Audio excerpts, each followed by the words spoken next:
कंधे जाम हो जाना, क्लॉकवाइज और एंटी क्लॉकवाइज, यहाँ पे बिना पेन किलर, बिना किसी इंजेक्शन का, बिना किसी दवा का।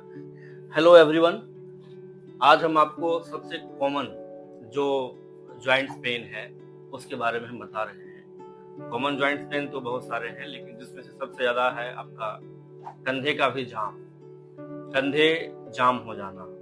दोनों कंधे जाम हो सकते हैं, एक कंधे भी जाम हो सकते हैं। तो कंधे जाम क्यों होते हैं? ट्रॉमा से हो सकते हैं, चोट लग गया, गलत तरीका से उठ बैठ रहे हैं, या फिर पोस्चर गलत हो गया आपका, डायबिटिक मेलाइटिस है या डायबिटिक पेशेंट आप हैं, तो वो बहुत ही कॉमन काउज है कंधे का जाम होना। कंधे का जाम होने में एक्सरे में कहीं कोई तरह का उसमें कंडीशन में दिक्कत नहीं दिखती है, लेकिन उसमें होता क्या है कि इंटरनल स्वेलिंग हो जाती है, कैप्सूल है, वर्सा है, सनेवल फ्लूइड वगैरह है, वहाँ पे कार्टिलेज वगैरह है, जिसमें कि इंटरनल स्वेलिंग होने से मूवमेंट होने में आपको दिक्कत होती है। इंटरनल रोटेशन में भी, एक्सटर्नल में पीछे जाने में भी, है ना, फ्लेक्शन में भी, अबडक्शन में भी, है ना। तो ये मूवमेंट होने में परेशानी आती है, खास करके रात में आप सोने जा रहे हैं तो नाइट में नींद खुल गया तो एक बार पूरा दबा रहे हैं, उसको सेक रहे हैं, तब जाकर के इसमें आराम मिलता है। या कहीं हाथ चकरा गया, लगता है कि जान निकल जाना, इस तरीका का सिम्टम इसमें, लक्षण इसमें पाया जाता है।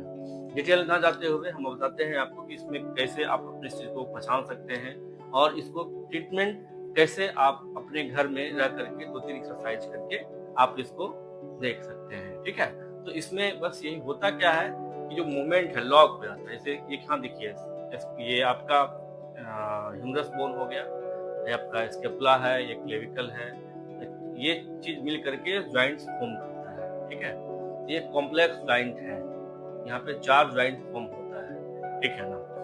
तो इसको हम लोग कैसे ट्रीट करना है, अपने से कैसे सेल्फ डायग्नोस करना है, इसके बारे में हम बता रहे हैं।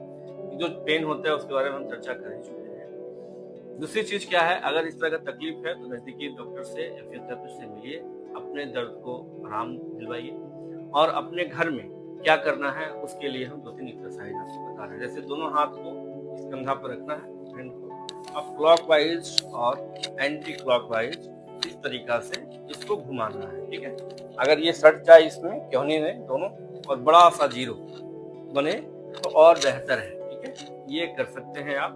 दूसरी चीज क्या है, इस तरीका से हाथ को लेना है दोनों को, और ये ताली सर के ऊपर। कभी कभी क्या होता है कि दर्द की वजह से आप यहाँ लगा सकते हैं, लेकिन धीरे धीरे उसको उठाना है, ऊपर ले जाना है, इस तरीका से, ऐसे ऐसे, फिर ऊपर, ऐसे भी कर सकते हैं आप। और दूसरा है पीछे भी, इस तरीका से।